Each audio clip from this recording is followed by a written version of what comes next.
Turn in your Bibles, please, to Revelation chapter 4. And don't worry, I'm not going to take extra time this morning.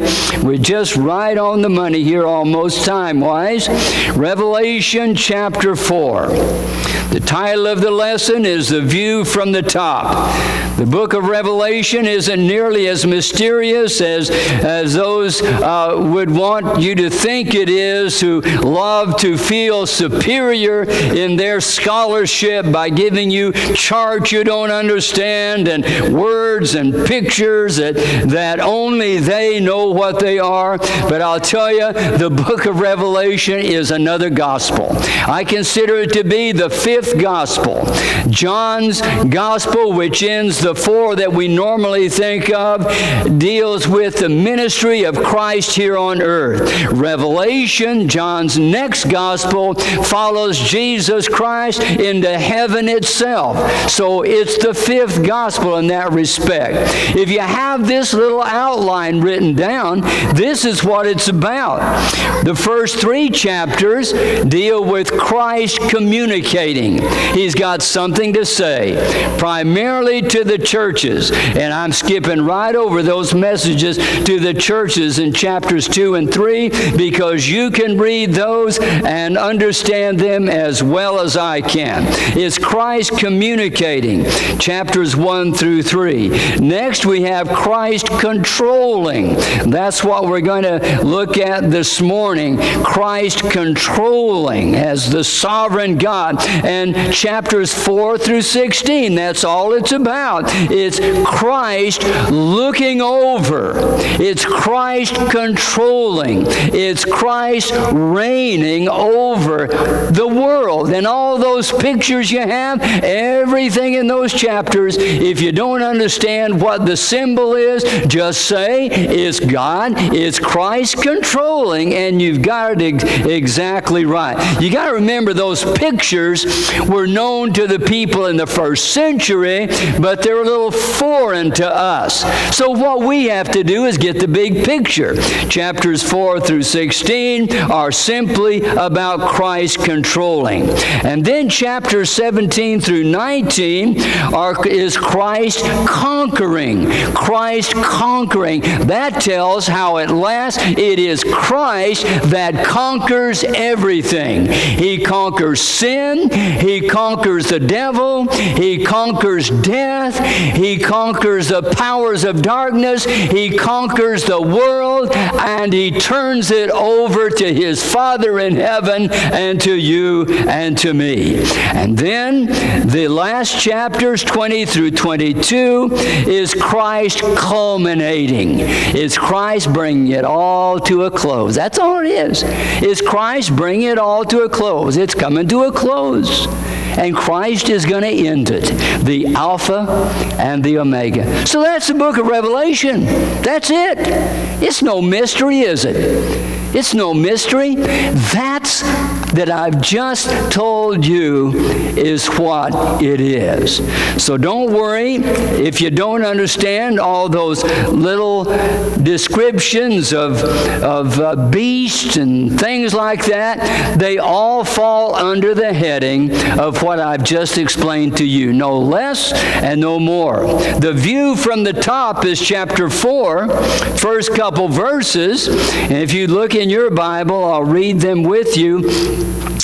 John says, after this I looked, and behold, a door was opened in heaven. And the first voice which I heard was as it were of a trumpet talking with me. Now there's one of those word pictures. Was it a trumpet talking with John? You know it wasn't, right? You know it was a voice that was like a trumpet. There are preachers who are so strong and so powerful that it's like they were trumpeting reveille or charge from the pulpit. And multiply that times infinity for Christ. So he heard the voice as it was like a trumpet talking with me. which said, Come up hither, and I'll show you things which must be hereafter. And immediately, John says, I was in the Spirit. What did I see? Behold, a throne was set in heaven, and one sat on the throne. So, there it is. And it begins this experience that you and I can also have. It begins with a looking. After this, I looked. After the things that had just preceded, John says, I looked. And that word looked here is used in other places. And it means, have you ever looked at a star? If you've ever looked at a star through a telescope, that's the kind of looking that is described here. It is when you are focused on one thing so that you can find out all about it. Have you ever focused on the moon? And that is not when, you were with that loved one in the light of the full moon and that sort of thing, that love story that the moon often brings to us. But looking at the moon, focusing on it, all those little craters. And when I was a kid, I used to look for the man in the moon. And I actually thought I could see him. That's the kind of looking here. It's a looking for something, a looking at something to the exclusion of everything else. Jesus called it the single eye. The single eye is the telescopic eye. It is an eye that focuses on one thing. And that thing is Jesus. That is, that with all of our might, with all of the telescopic power in our brain, we focus on Christ. Now, I may know more about Him. I know more about Him. I may not know any more about Him than I know on Alpha Centauri, about Alpha Centauri up there in the sky. But that's all right. The more I focus on Christ, the more I'm going to know about Him. In the Old Testament, that's called meditating. The Zen people didn't invent meditating.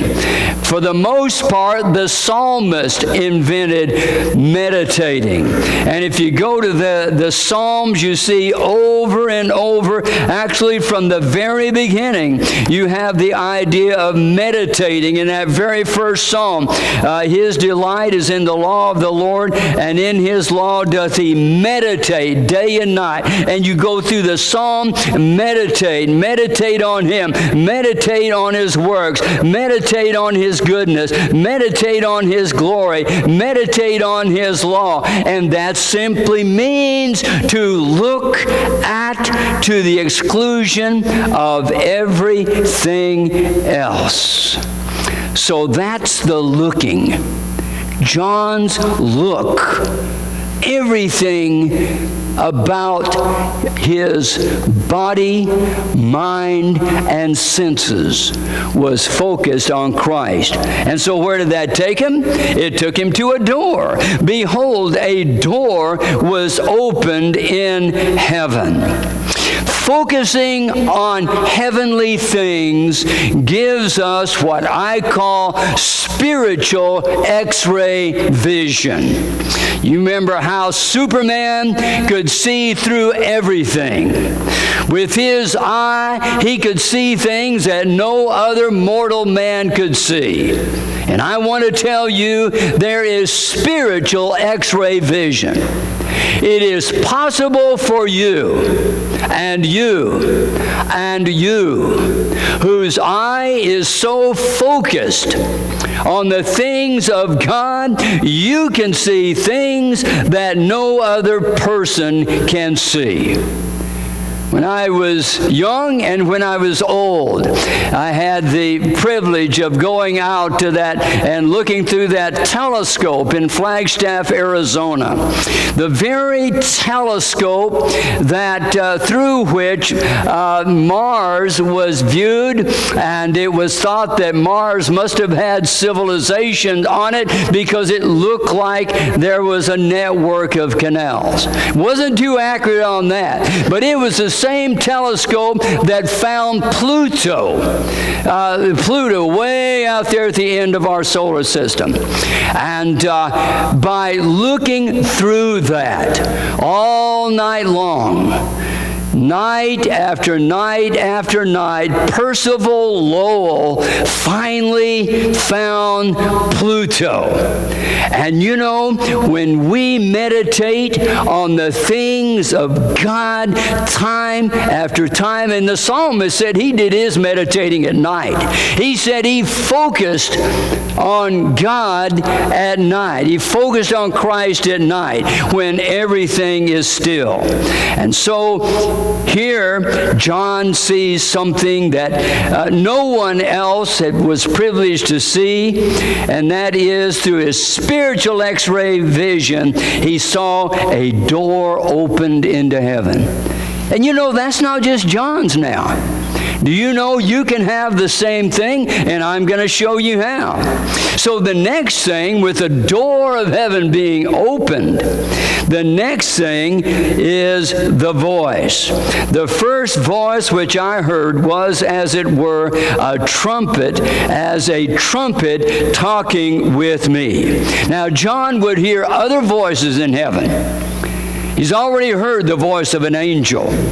He will hear the voices of the saints who have gone on to be with Jesus in heaven. And Sister Jenny McKelvin has joined that grand and glorious chorus that praises Jesus around the throne, not day and night, because there's no night, but for an eternal day. There were the voices of the elders. All those voices John would hear, but first he heard the voice of Christ. That voice was first in order of events. Before he heard anything else, he heard the voice of Christ. But it was also the first voice in rank or authority. There's no other voice that outranks the voice of Jesus. It is first. And when you make your decisions, when you have a crossroad in your life, when other people are telling you what to do, when you're reading one of these self-help books, and when you're getting all of the different kinds of spiritual advice that is so readily available in the media, the first voice you need to pay attention to is the voice of Jesus. If he's not speaking to you, I wouldn't listen to anything else until at least he has spoken to you. And so he is the first voice. And then there is a rising. The first verse and the three words, the voice said to John, "Come up hither." Wow. Now get this picture, if you will. Here's a guy who's being tormented and persecuted by a Caesar who will have it no other way than the Christians bow down to him. You know, we're in a world like that today. To get along and get by, we are almost being commanded by the media and by those forces of evil that are encroaching upon true civilization like a cancer. And John, in the midst of all of that, was invited to come up hither. John, your church is being persecuted. John, laws are being passed that are against everything that your Lord has taught you. I heard somebody say the other day that everything ought to be legal. Then there would be no breaking of the law. Then there would be no criminal if everything was legal. Now that sounds ridiculous, but I'll tell you, we're coming closer and closer and closer to that. Those things that were illegal, those things that were immoral, those things that were against the norms of society, those things today are okay. And so it is. You see, in the midst of that, John is invited by Jesus, come up here and look at it from my perspective. So there's the rising. He was in the Spirit, verse 2a says. Immediately I was in the Spirit. And heavenly things are seen. Heavenly things are experienced when the mind is loosed from the body and given wholly to seeking the things of God. Can the Spirit be separate from the body? According to Paul, it can, because he told the church that I'm not with you in body, but I am there in the Spirit. He didn't say I'm there in spirit, as we sometimes quote that, I'm thinking about you. He didn't mean I'm thinking about you. He meant my spirit is there with you. It meant that Paul, in the midst of what he was having to do in the way of missionary work, his heart, his mind, his thinking, his spirit never lost its focus on the church. And so my body's here, but my spirit, the Spirit in me is with you. And so there was a rising. John in the Spirit rose above everything else. And that's what Paul meant in Colossians 3:2 when he said, set your affection on things above, not on things on the earth. Heavenward attention. That's for you. And that's for me as well as John. We hear about rapture a lot, don't we?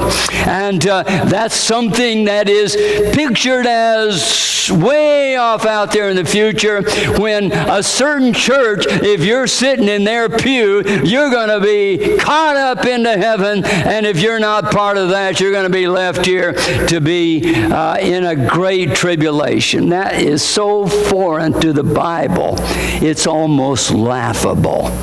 I'll tell you what the rising up is, and this is the rapture. This is a rapture. It is the people of God being taken up and carried up in the Spirit above the petty things of this world and seeing it from an entirely new perspective. That's what it is to have a rapturous experience. So then there is the revelation. What does Jesus say? What is the voice from heaven in an instance like that? Well, there was two things that John needed to hear. And there are two things that you need to hear above everything else. You need these two things, and you may not even know it. John, in his circumstances on earth, he needed what he heard in the last part of verse 1. Jesus said, I will show thee things which must be hereafter. That Jesus was showing what the final outcome of things will be, how it will finally play out. Now, folks, don't go pulling numbers out of your hat. Don't go pulling dates out of your hat. And don't go pulling Iran or Iraq or Russia out of your hat. You'll not find that in the Bible. But this you will find. you will find that Jesus knows how it will all finally play out. And you know what? You don't have to be a prophet to hear those words. Right there in your hand, you have the words of Jesus that tell you how it's going to play out. You say, oh my goodness, the circumstances of my life right now, I wish I knew. Oh, the things that are happening to my church, wherever it might be, I wish I knew. Oh, what's going to become of my country? I wish I knew. Oh, is this world just going to go up in flames? I wish I knew. Well, you don't have to wish you knew any longer, because Jesus tells us how the end will finally play out. And the reason and the way he can do that is the second thing you need to know, and that is Christ on his throne. Behold, verse 2, the last part, a throne was set in heaven, and one sat on the throne. So there's the two things you need to know that John needed to know. That John persecuted John, hurting John, feeling bad John. The John that was in the midst of a turmoil that you and I will probably never know, but you can be in turmoil too. And it may just be as excruciating to you as John was to him. To that John, the word came, the revelation came. John, this is how it's going to turn out. And it's going to turn out good. It's going to turn out well. Guess what? Jesus said, I win, you win. I beat the bad guys, you beat the bad guys. That's called victory in Jesus. And you need to know the reason that he can say that to you this morning is that he is on the throne. There's the message of Revelation. And that is, through it all, Christ is on the throne. Caesar wasn't on the throne. May it look like it down there on earth. And I'll tell you, in the decade I was born, Adolf Hitler wasn't on the throne. Though if you were a Jew facing the furnace, you may have thought he was. And later on, it wasn't Nikita Khrushchev that was on the throne that took the world to the brink of atomic warfare. It wasn't Mao Zedong that was on the throne when the world seemed to be turning toward red communism. And I'll tell you, it is not the corrupt government in Washington, D.C. that's on the throne. They'll not have the final say. It is Christ on the throne. Chapters 4 through 16 is a view from the top that shows Christ with the book of history in his hand and is summarized in 5:9. After seeing all of that, in heaven, it warranted a song. And here was the song, and may this be yours this morning. They sung a new song saying, Thou art worthy, Jesus. Thou art worthy to take the book. You know what that book that is? It's the book of history. In the following chapters, you see Christ opening the book, page after page, and the history of the world from the coming the first time to the coming the last time. The history of the world is a book in Jesus' hand, and he opens each succeeding page, and he's still on his throne. And so they sung a new song saying, Thou art worthy to take the book, no mortal can.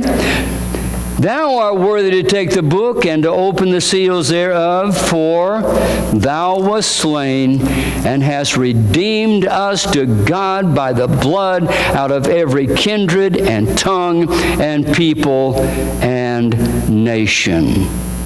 That, dearly beloved, is the view from the top. Amen.